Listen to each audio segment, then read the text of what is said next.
And welcome back. I am Rob McConnell. This is the X Zone, and we're coming to you from our broadcast center and studios in Hamilton, Ontario, Canada, and broadcasting around the world on the Talkstar Radio Network, X Zone Broadcast Network, Mutual Broadcast Network, iHeartRadio, Simul Radio, and Simul TV. If you'd like to find out about the programming we have available for you 24/7, 365 on the X Zone Broadcast Network, visit www.xzbn.net. And for all the programming on the X Zone TV channel on Simul TV, visit www.simultv.com. And the X Zone TV channel is channel 21. My guest this hour, X Zone Nation, is RODNEY M. CLUFF. He is the author of The World Top Secret, Our Earth is Hollow. RODNEY was born and raised in the American Mormon colony of Colonia Juarez in North. I'm sorry? Colonia Juarez. In Juarez? Yeah, All Juarez. Right. Okay, in northern Mexico, he became interested in the hollow earth theory at the age of 16 while working on a New Mexico farm, where the farm manager told the workers of the theory. He thought, what an ideal place for the Lord to hide the lost tribes of Israel. After graduating from high school, Mr. CLUFF served a full-time mission for the Church of Jesus Christ of the Latter-day Saints in Mexico, where he met his wife. 1 year after his release, they were married in the Mesa, Arizona temple, and now they have 5 lovely children, 15 lovelier grandchildren, and 2 even lovelier great-grandchildren. For more information about RODNEY CLUFF, visit his website at www.ourhollowearth.com. And RODNEY, welcome to the X Zone, sir. Nice to be with you on the program today. There you were working on a farm in New Mexico.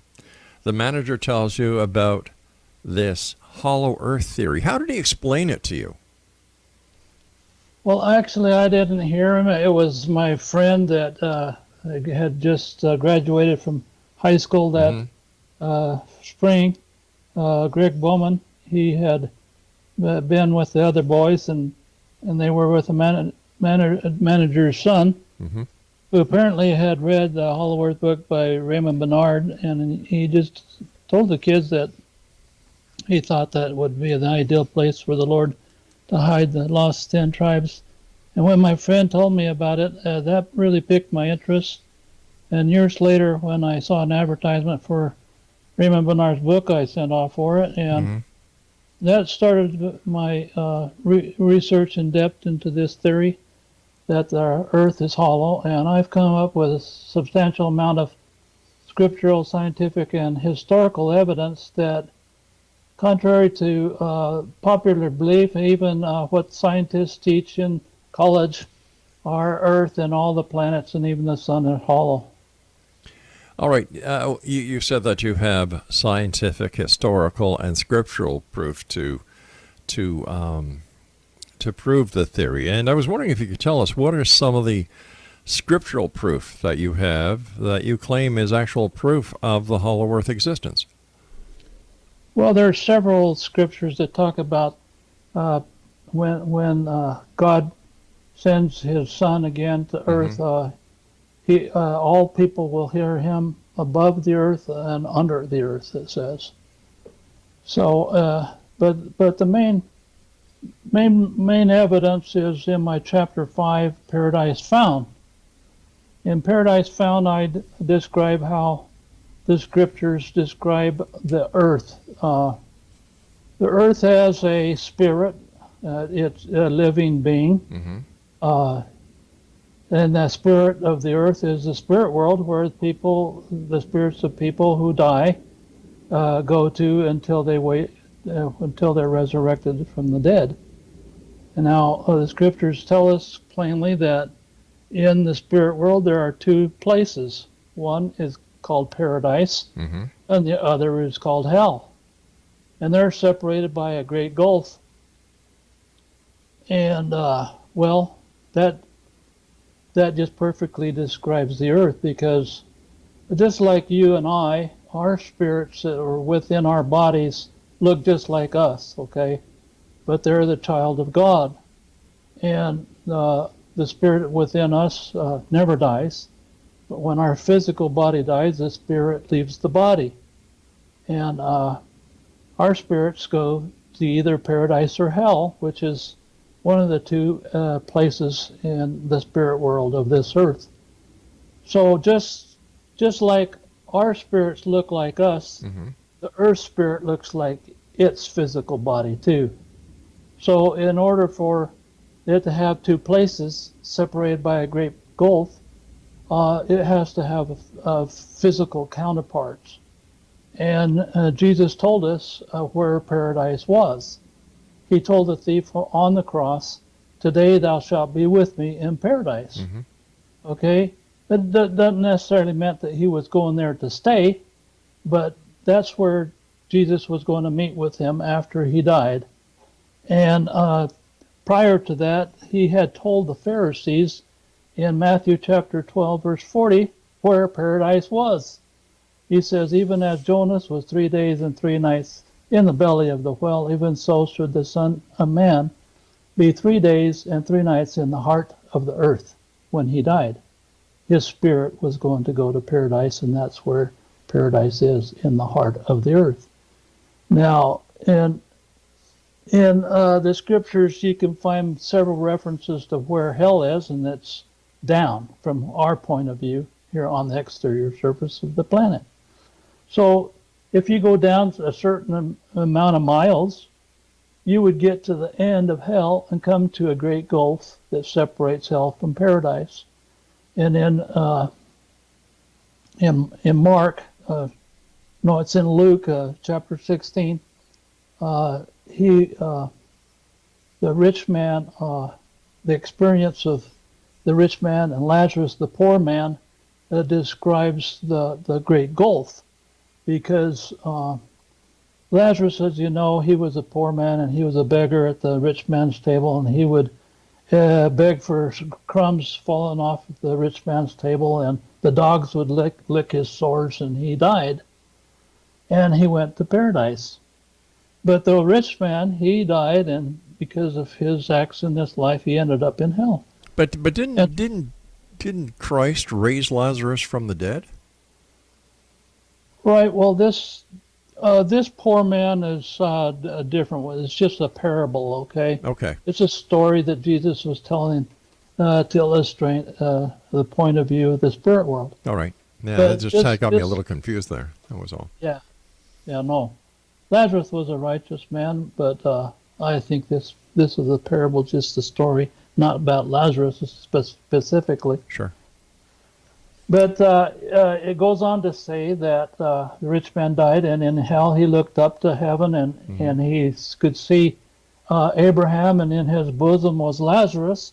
And he says, "Abraham, send me down Lazarus, because I'm burned up down here in hell with some water, because in hell there's no water." And Abraham says, "Well, I'm sorry, sir, but between you and us there's a great gulf which separates hell from paradise."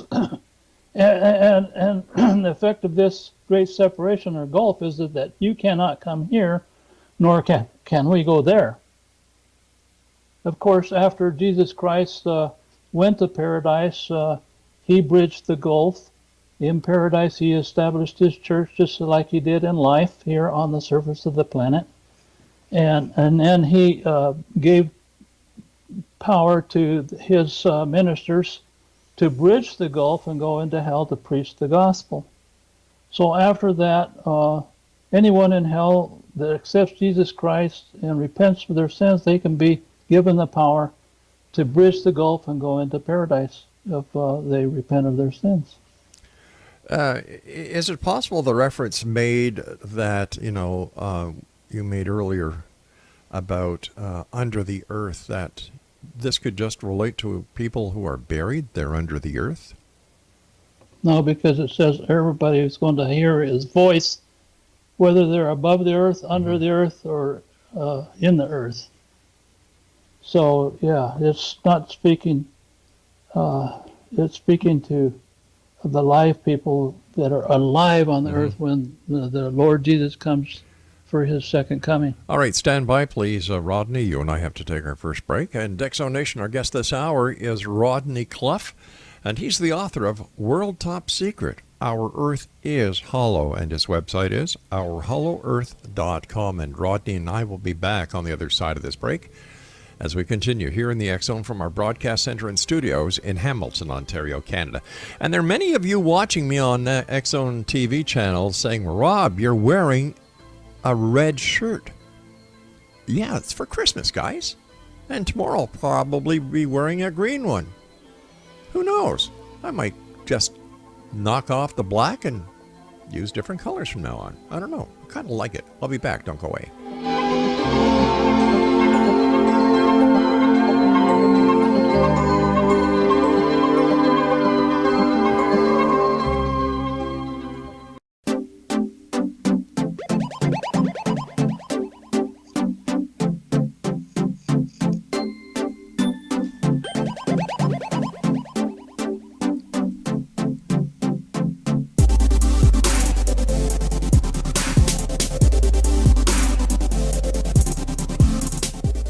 And welcome back, everyone.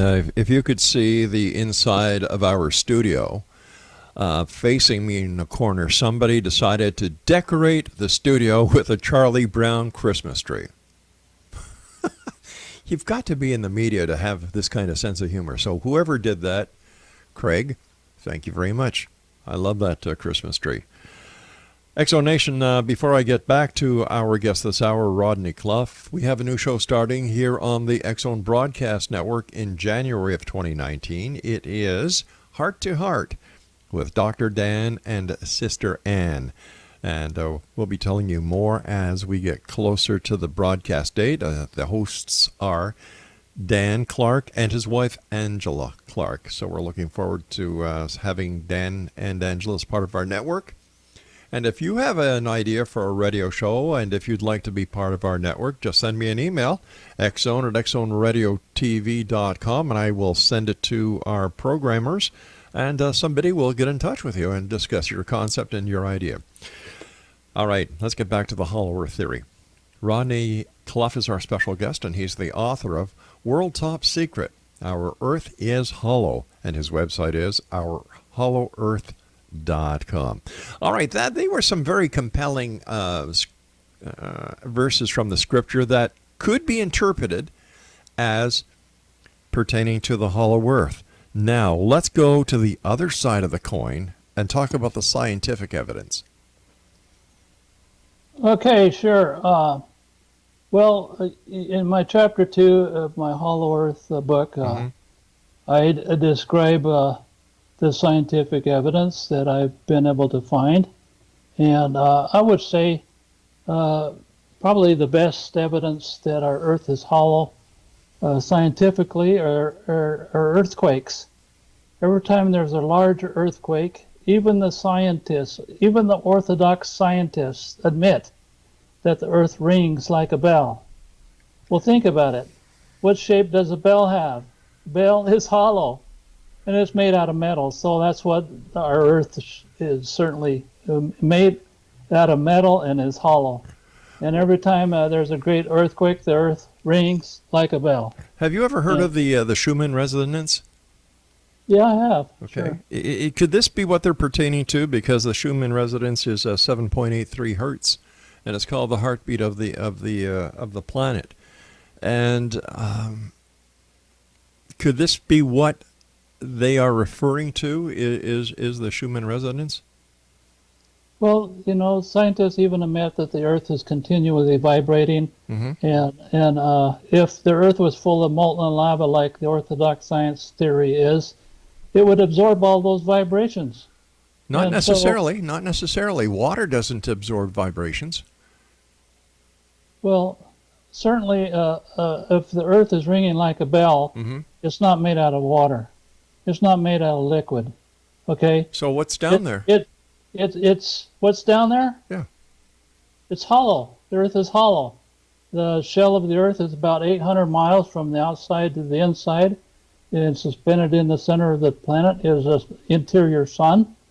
And up near the poles, not at the poles, but close to them, about 300 miles away, are large openings that communicate from the outside to the inner surface. Admiral Byrd flew through the North Polar opening, the South Polar opening to the Hollow Earth. It was clamped down on by the United States Navy. They didn't want this to get out to the peoples of the world. So it's actually it's the world top secret. Well, wasn't that proven to be a hoax, those photographs that were taken and they were seen on Google Earth? And when it was verified and checked into, it was, nothing could be proven to substantiate the claims. Well, there's NASA scientists, and NASA witnesses that have testified that they have their laboratories, that they take pictures from space, that they paintbrush out any indication of flying saucers. So certainly they would do the same thing from where they come from. They would whitewash out the polar opening so that it looks like ice and snow. So are you saying there's a connection between the Hollow Earth theory and UFOs? Oh yeah, definitely. Most of the flying saucers seen around the world come from the Hollow Earth. When Admiral Byrd flew up to the Hollow Earth, I met this fellow up in Alaska. His name was John Gagne, and he was a radio announcer in Juneau for a time. And one evening he was out with some friends and saw a UFO light up above a mountain in the canyon that he was in, and Right. it zipped off into space. He came back on the radio and said, Yeah. "Has anybody else seen this UFO that we saw on the weekend?" Mm-hmm. And this lady came in a day or so later and said her name was Sylvia Dalvell, that she was a friend of Admiral Byrd, and that Admiral Byrd had confided in her Right. that after his flight through the North Polar opening in 1947, he came to her and told her that they had flown over the ice, came to a continent covered with lush vegetation. They were sighted by flying saucers that took control of their craft with tractor beams, and they landed them near an inner Earth city, and they were given an ultimatum to take back to Washington, and that was that they considered themselves the guardians of this planet for the Creator, and they didn't want us using nuclear weapons to blow up the planet. And ever since, they've sent their flying saucers out to make sure that we don't have nuclear war. You can go on YouTube and listen to some of these expert witnesses that Dr. Greer, a medical doctor. Yeah, don't get me going on Dr. Greer, because I think he's nothing but a fake and a charlatan. Well, but not his witnesses. Oh, and, come on. Listen, several of his witnesses testify that flying saucers or UFOs have prevented nuclear war. They have shut down nuclear missiles. Well, wait a second. Now you're talking about now you're talking about Captain Robert Salas. Okay, like we're very in tune to what goes on around here. So yeah, I understand that. What these flying saucers do is they come out here and make sure that the ultimatum that they gave to Admiral Byrd is carried out. That we have no more nuclear weapons. But we do have nuclear weapons. We do have nuclear weapons. But not war. We haven't had a nuclear war since atomic weapons were dropped on Hiroshima and Nagasaki in 1945. Which they should have been dropped a lot sooner. But that's history for you. That's the thing is that Russia and China and the United States have all their nuclear weapons pointed at each other, and they could, in the twist of war, they could just aim it through the polar opening and try to take out the inner planet, the people that live inside the planet. Okay, now here's a question: who lives in the center of the planet? Okay, well, the first evidence that we have of people that migrated to the Hollow Earth were the lost tribes of Israel that went up there 2,500 years ago. It was a Norwegian fisherman when his father, he wrote this book, The Smoky God. You can read it on my website. Yeah. He went up there. They had this legend that in the North Country, the chosen people lived, And so he encouraged his father, why don't we go exploring? They were up in the Arctic fishing, and they decided to go off and try their luck, and they did. They would just happen to go right exactly through the North Pole opening, and they met the people of the Hollow Earth. He says that their God is Jehovah. They told him that their God is Jehovah. Jehovah is the God of the ancient Israelites. And so that's evidence right there that they are lost tribes of Israel. That is hearsay because there is no proof. This is just a fable, a myth, an urban legend, unless there is unequivocal proof. Here we are in the year 2018. Has anybody supplied a photograph of the cities and of the people who were purported to live in the Hollow Earth? We went to Alaska in 1981. We went up there to look for evidence, and we met Fred Sandelin, who worked up Prudhoe Bay, and he was tasked with going out and getting generators started up along the dew line. And he said in one of those dew stations, he saw some photographs of the giants of the Hollow Earth that somebody had taken. But this is world top secret, something that the controllers of this world do not want the people of the outer world to know about. Why not? Because they have us all subjected to their international debt monetary system that keeps us all slaves to them. They don't want to lose their slaves. If everybody knew that there was a paradise inside the earth, people would vacate the surface of the planet. They wouldn't have to live in debt to the slave masters. So the people who live in the center of the earth, how do they sustain themselves? Well, they have an inner sun. Olaf Janssen reported that the inner sun is divided between its day and night sides.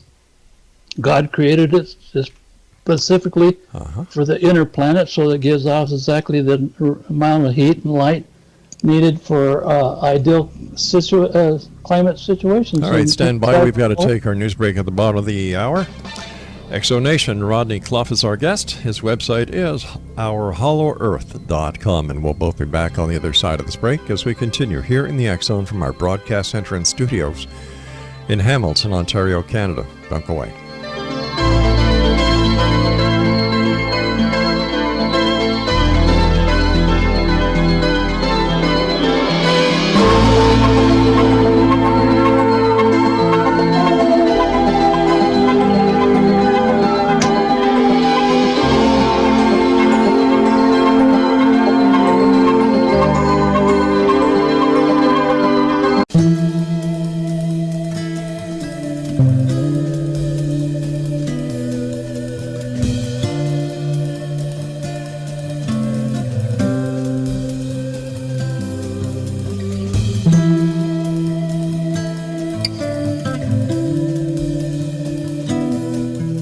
Rodney CLUFF is our guest. His website is ourhollowearth.com.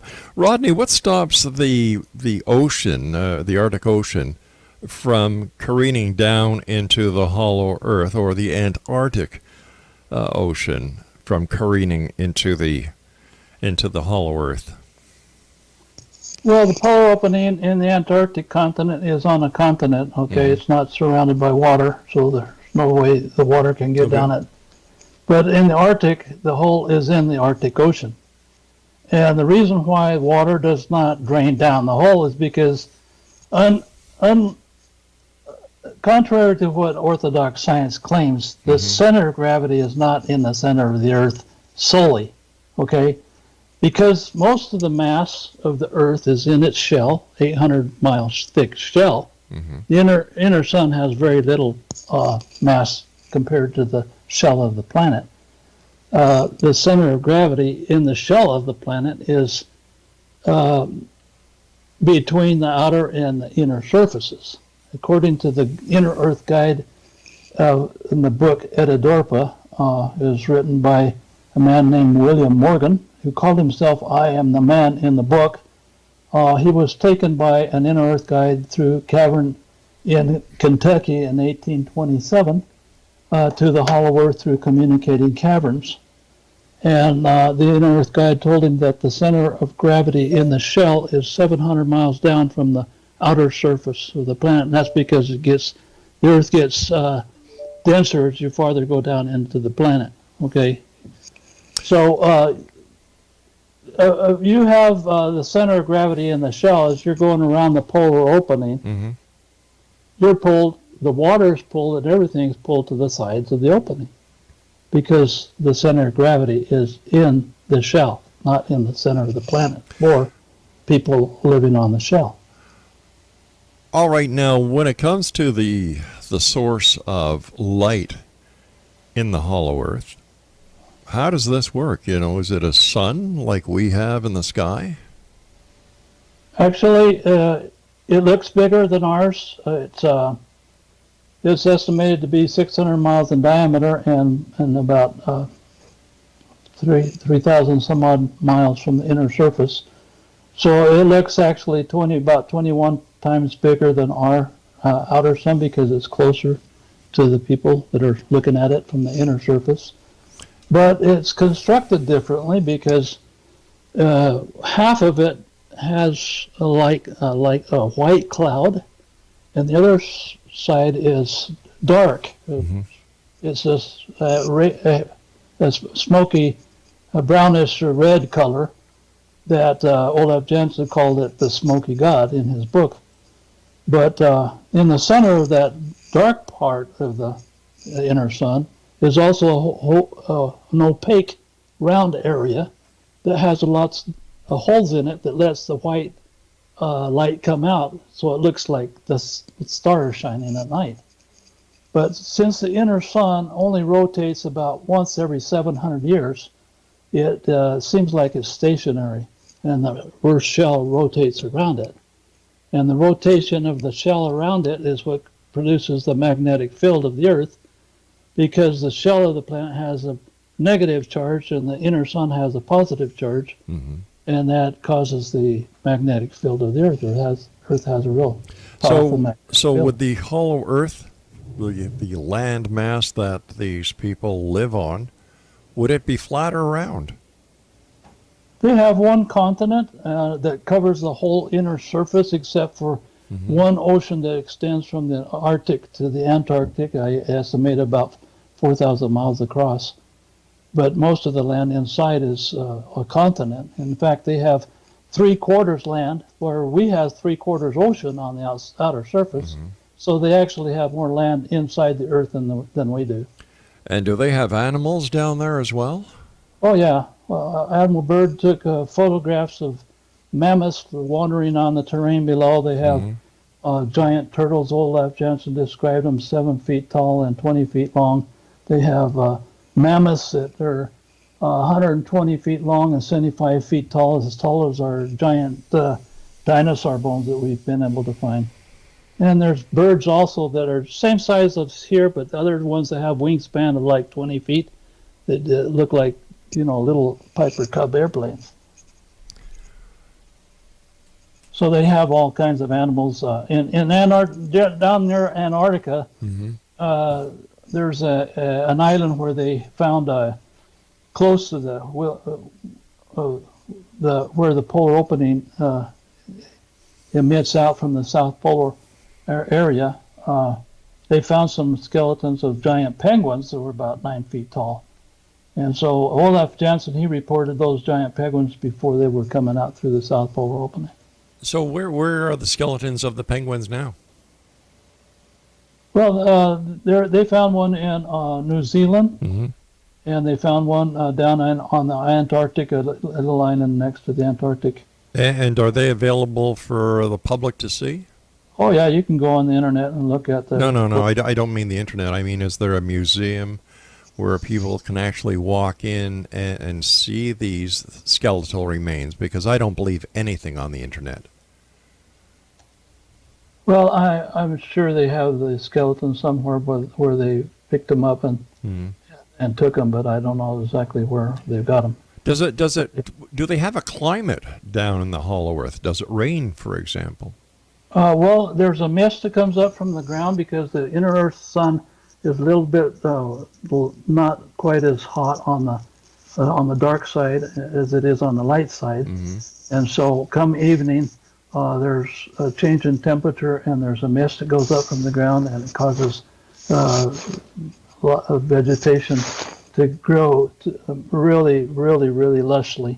Olaf Jensen reported trees 1,000 feet tall. They're just all kinds of vegetation. Their apples, for example, from their apple trees are everything grows big in Hollow Earth. The apples are as big as your head. Peaches, grapes are as big as peaches.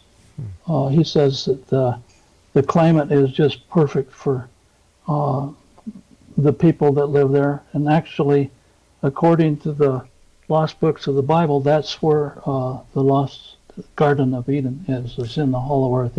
Olaf Jensen reported that the capital city of the Hollow Earth is the Garden of Eden. It's built around the Garden of Eden where our first parents were placed. It's on the highest mountain plateau of the inner continent on their southern hemisphere, which is under our northern hemisphere, because the directions of the compass inside the Earth are just opposite of ours because of the magnetic field. Goes in the north and comes out the south, magnetic field lines. And so their south pole is our north pole, and their north pole is our south pole. What is the estimated population of the inhabitants of the center of the Earth? Well, I don't know. I think because it has a continent much larger than ours. They have 3/4 land, is 16,000 miles from one side to the other on this inner continent. They have the ability, they have the space to have enough people that to have more people than we do. But I don't know. I don't have an estimate of how many people live there. Do they have electricity? What kind of buildings do they live in? What is their educational standards? What kind of machinery do they have? Yeah, Olaf Jensen reported they live 800, 900 years old. In fact, I believe that they have the technology to live indefinitely. But they don't go to college, don't go to school until they're 20 years old, and then they go for 30 years. So they living 800, 900 years, they get to have a tremendous buildup of knowledge, and that's why they have flying saucer technology much more advanced than what we have here on the exterior. In fact, I believe the flying saucer technology that our government has been able to back engineer is from flying saucers that they knocked down that came out here to like Roswell, New Mexico. Oh, yeah. So tell me, have you ever seen a UFO? One time I was swimming in a swimming pool with my granddaughter, and I looked up, I saw this disc up there. It was just stationary, so I couldn't tell for sure if that was a UFO or not, but it looked like a flying saucer up there. And after a while I looked, and it had gone. So, but I've had a lot of friends that have had first-hand experiences with.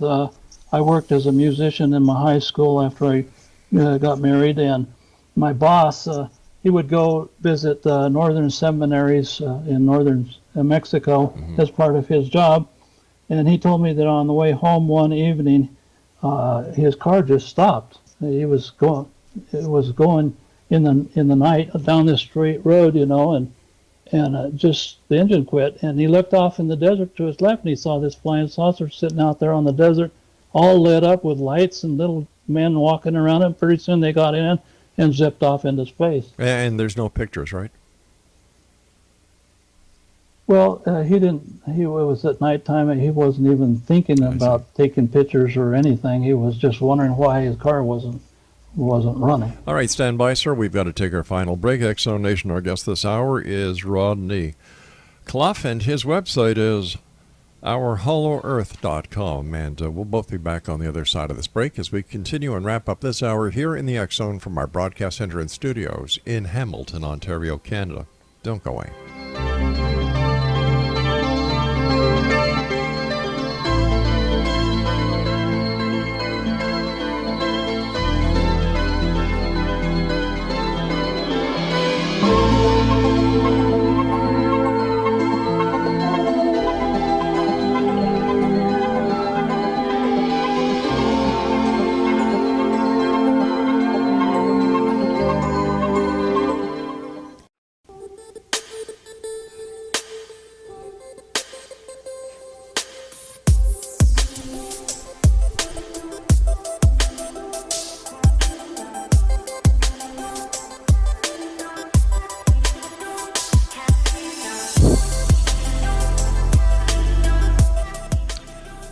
All right, so let me see if I understand this. The hollow earth is in the middle of the earth. The earth, in fact, according to those who believe in the hollow earth theory, say that it has its own sun. It Correct. has one landmass that is 16,000 miles wide. And it has a shell from the outside of the inner surface of about 800 miles. Okay. And this is where you believe that the lost tribes of Israel are, and this is where you believe that the original Garden of Eden is, or was. Yes. Why? Because Olaf Jansen, for example, you talk about scientists that say that the earth is molten inside. Have you ever heard of anybody going down there and finding it molten? No. Oh yeah, it's called it's called lava. You know, it's very simple. Gosh, we've got a home in Hawaii, and we look at a volcano, and the red bubbly stuff that used to come out of these volcanoes is called lava. Yeah, but if the earth was full of lava, it would be breaking up, and continents would be sinking every day. Not really. Sure. Why? Explain that to me. Because lava is liquid. Yes. So continents can't float on liquid. Well, this is why the continental shelves are floating. This is why the plates shift and float, because of the liquid. And when people take oil out of the ground, what they're doing, in my opinion, is they're taking out the blood of the earth.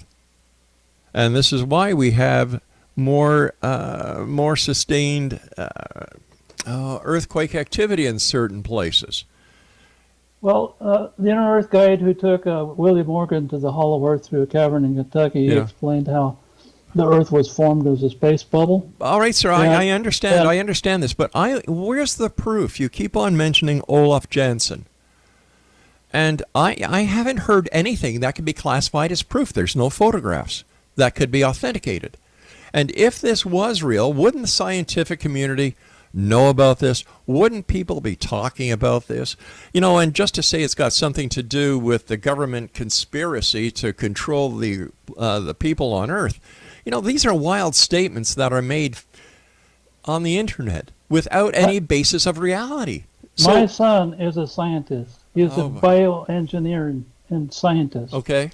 And when he was going to ASU, Mm-hmm. He brought up the subject of flying saucers, and they shut him down just like this. Yeah. That's what they do.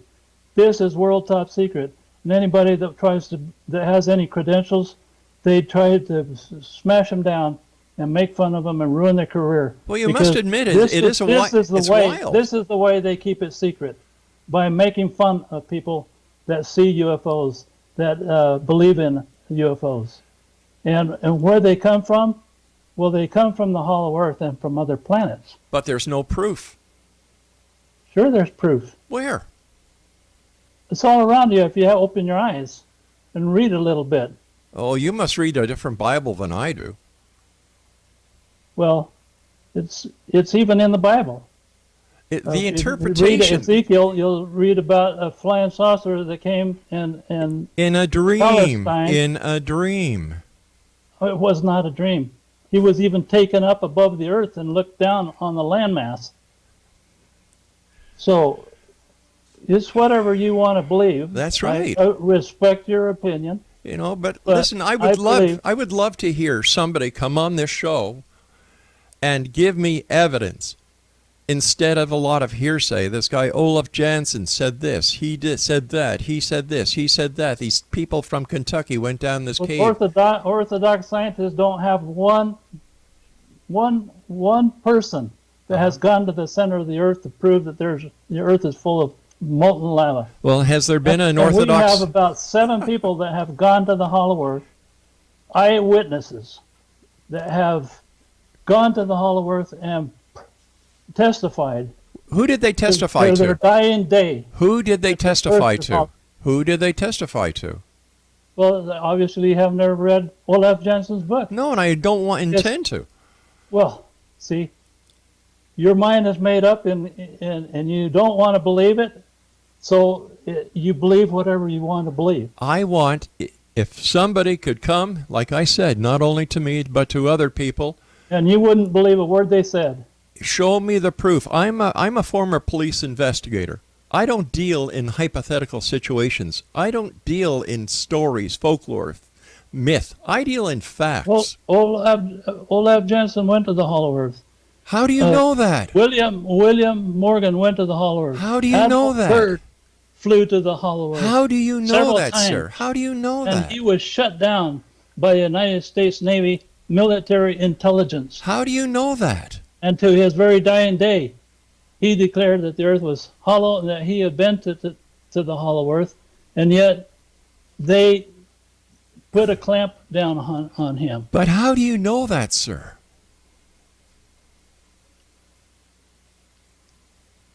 Well, there is evidence.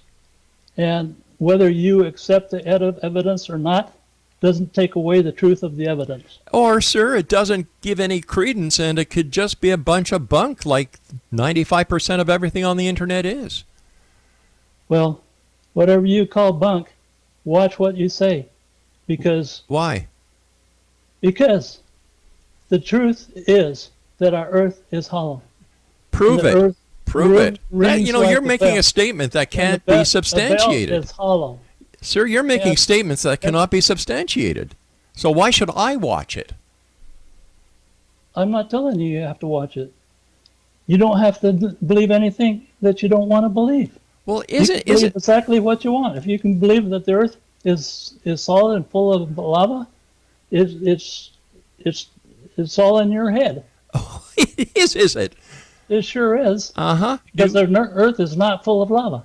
Well, how do Every you, time there's a giant earthquake, the earth rings like a bell. And Oh. a bell is hollow. why do you believe this why do you believe in this so forcefully? What do you know that the rest of the world doesn't know? That the earth is hollow. And all the other planets are hollow too. Uh-huh. And even our sun is hollow. Uh-huh.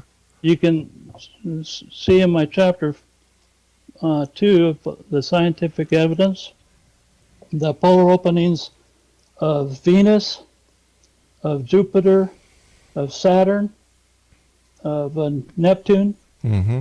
and NASA has taken photos of these and published them on the internet.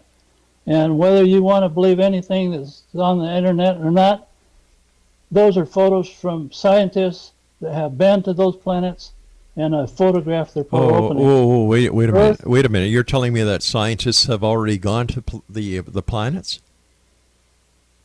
Well, they've sent their robots, their Oh, I see. Okay. spacecraft, All right. to take pictures of them.